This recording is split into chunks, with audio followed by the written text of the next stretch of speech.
இன்றைக்கி ஒரு recipe video தாங்க. என்ன ரெசிபின்னு பார்த்தீங்கன்னா, ஆட்டோட நுரையீரல் தான் கிரேவி வைக்க போகிறோம். நுரையீரல் கிரேவி வைக்கிறதுக்கு முன்னாடி அதில் எவ்வளோ ஸ்ட்ரென்த் இருக்குதுன்னு ஃபஸ்ட்டு பார்த்துக்கோங்க. ஆட்டோட நுரையீரல் வந்து நம்ம உடம்புல இருக்க ஹீட்டை தணித்து குளிர்ச்சியாக்கும். அதில் விட்டமின் B12 இருக்குது, இரும்பு சத்துக்கு, விட்டமின் A இருக்குது, விட்டமின் K இருக்குது, எலும்புக்கு. அது ரொம்ப ரொம்ப நல்லதுங்க.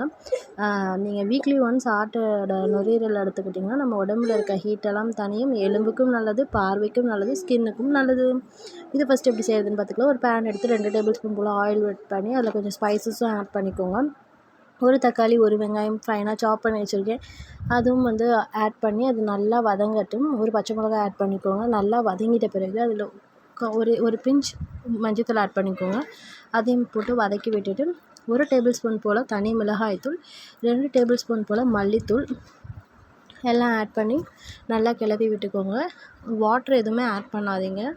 இதை நல்லா கிளறி விட்டுட்டு இப்போ வந்து நுரையீரல் ஆட் பண்ணிக்கலாம். நம்ம நுரையீரல் ரொம்ப நல்லது. வீக்லி ஒன்ஸ் எடுத்து செஞ்சு கொடுங்க. ப்ரீத்திங் டிஃபிகல்ட்டி இருக்கவங்களுக்கு ரொம்ப ரொம்ப நல்லதுங்க.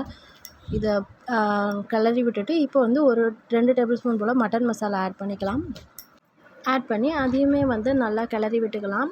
கிளறி விட்டுட்டு அது கிரேவி பதத்துக்கு வந்துருச்சு பார்த்துங்க. இப்போ வந்து நமக்கு குழம்பு வேணும்னா தேவையான அளவு தண்ணி ஆட் பண்ணிக்கோங்க. நான் கொஞ்சம் கிரேவியாக செமி கிரேவியாக தான் பண்ணுறேன், அதனால் எனக்கு இந்த கன்சிஸ்டன்சியே போதும். இப்போ இதை வந்து வேறு ஒரு பேனில் ஷிஃப்ட் பண்ணி வச்சுட்டு இந்த சட்டியில் சாப்பாடு போட்டு சாப்பிட்டா இன்னும் அருமையாக இருக்குங்க. இந்த வீடியோ பிடிச்சதுன்னா லைக் பண்ணிக்கோங்க.